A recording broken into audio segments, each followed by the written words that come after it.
Hello friends, கொத்து கொத்தாக முடி கொட்டுது, நிறைய ஒயிட் ஹேர்ஸ் வந்துருச்சு. நான் எவ்வளவோ ஹேர் ஆயில் ட்ரை பண்ணேன், எதுவுமே எனக்கு யூஸ் ஆகலை அப்படின்னு சொல்கிறவங்க கண்டிப்பாக இந்த ஹேர் ஆயில் ட்ரை பண்ணுங்கள். 100% எஃபெக்டிவ் ரிசல்ட் கொடுக்குதுங்க. இது என்னோட ஓன் எக்ஸ்பீரியன்ஸில் சொல்கிறேன். யூஸ் பண்ணி 1 வீக்லேயே நீங்கள் வந்து விசிபிளான ரிசல்ட் பார்க்கலாம். இப்போ இந்த ஆயில் ப்ரிப்பேர் பண்ணுறதுக்கு நான் வெள்ளை கரிசலாங்கண்ணி எடுத்திருக்கேன். இதோட பூ வெள்ளை நிறத்தில் இருக்கும். இது வயல்வெளிகளில் அதிகமாக கிடைக்கும். பாருங்கள், இப்போது இதில் இருக்கிற பெரிய தண்டுகளை மட்டும் நீக்கிட்டு குட்டி குட்டி தண்டுகளோட இந்த மாதிரி நம்ம குட்டி குட்டியாக கட் பண்ணி வச்சுக்கலாம். நம்ம கைப்பிடி அளவில் 3 கைப்பிடி அளவு வெள்ளை கரிசலாங்கண்ணி எடுத்திருக்கேன். நான் சொல்கிறது 1 லிட்டர் எண்ணெய்க்குங்க இந்த அளவுகள் எல்லாமே. செம்பருத்தி பூ 15 செம்பருத்தி பூவை எடுத்துக்கிட்டு அதோடைய இதழ்கள் மட்டும் எடுத்திருக்கேன். நெக்ஸ்ட்டு 1 கைப்பிடி அளவு மருதாணி இலைகள், 2 மடல் கத்தாழை, அப்புறம் 8லிருந்து 10 கொத்து கருவேப்பிலை இலை, 1 டேபிள் ஸ்பூன் வெந்தயம். இப்போ ஆலோவேராவையும் வெந்தயத்தையும் நம்ம ஃபைன் பேஸ்ட்டாக அரைச்சி எடுத்துக்கலாம். சைனஸ் ப்ராப்ளம் இருக்கிறவங்க ஆலோவேராவையும் வெந்தயத்தையும் ஸ்கிப் பண்ணிடுங்க. நெக்ஸ்ட்டு ஒரு பெரிய மிக்ஸி ஜாரில் நம்ம எடுத்து வச்சுருக்க வெள்ளை கரிசலாங்கண்ணி, செம்பருத்தி, நெக்ஸ்ட் கருவேப்பிலையை இலைகளை மட்டும் சேர்த்துக்கலாம், அந்த குச்சியை நீக்கிட்டு. அப்புறம் மருதாணி, இது எல்லாத்தையும் சேர்த்துட்டு கொஞ்சமாக தண்ணி விட்டு நல்லா ஃபைன் பேஸ்ட்டாக அரைச்சி எடுத்துக்கலாம். நம்ம இந்த மாதிரி அரைச்சி சேர்க்கும்போது அதோட எசன்ஸ் எல்லாமே நல்லா எண்ணெயில் இறங்கும்.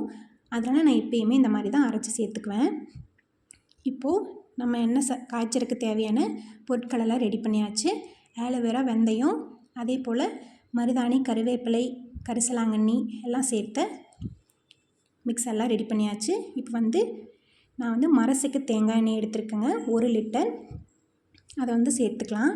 ஆட் பண்ணிட்டு எண்ணெய் லேசாக சூடானதும் நம்ம ஃபஸ்ட்டு அரைச்சி வச்சுருக்க வெந்தயத்தையும் ஆலோவேராவையும் சேர்த்துக்கலாம். நம்ம அரைக்காமல் சேர்த்தும் போது அதெல்லாம் வெடிக்கும். அதனால் இந்த ரெண்டையும் ஃபஸ்ட்டு சேர்த்துக்கலாம். சேர்த்துட்டு ஓரளவுக்கு கொதி வந்ததும் நம்ம அரைச்சி வச்சுருக்க மீதி எல்லாத்தையும் அதில் சேர்த்துக்கலாம். சேர்த்துட்டு நல்லா பொறுமையாக சேர்த்துக்கலாங்க, இல்லைன்னா எல்லாம் மேலே தெரிக்கும். சேர்த்துட்டு கைவிடாமல் ஒரு 10 நிமிஷம் நல்லா மிக்ஸ் பண்ணி விடலாம். இல்லைனா எண்ணெய் கெட்டு போயிடும். அந்த பச்சையெல்லாம் இல்லாமல் கட்டி சேராமல் நல்லா கலக்கி விடணும். இப்படி நம்ம கலக்கி விட்டுட்டே இருக்கும்போது ஒரு 10 நிமிஷத்துலேயே ஓரளவுக்கு எண்ணெய் கலர் மாறிடும். நல்லா கொதிச்சதெல்லாம் அடங்கிடும். பாருங்கள், இப்போவே ஓரளவுக்கு எண்ணெய் கலர் சேஞ்ச் ஆகிருக்கு. ஒரு 80% நம்மளுக்கு வேலை முடிய போகுது. பாருங்கள், நல்லா கலர் சேஞ்ச் ஆகுது, லைட் க்ரீனாக சேஞ்ச் ஆகிருக்கு.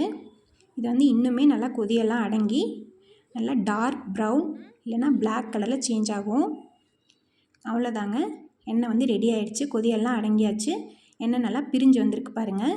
இப்போ இதை ஆறுனதும் ஒரு பவுலுக்கு மாற்றிடலாம். பாருங்கள், எண்ணெய் நல்லா சூப்பராக வந்திருக்கு. இதை தலை குளிக்கிறதுக்கு ஒரு 2 மணி நேரம் 3 மணி நேரத்துக்கு முன்னாடி அப்ளை பண்ணிட்டு குளிக்கிறனாலும் குளிக்கலாம். இல்லைனா நார்மலாக நம்ம எப்பயும் யூஸ் பண்ணுற மாதிரி டெய்லியும் வேணாலும் தலைக்கு அப்ளை பண்ணலாம். சைனஸ் ப்ராப்ளம் இருக்கிறவங்க ஆலோவேராவையும் வெந்தயத்தையும் ஸ்கிப் பண்ணிக்கோங்க. இது ஒரு பாட்டிலில் போட்டு யூஸ் பண்ணிக்கலாம். தேங்க்யூ ஃபார் வாட்சிங்.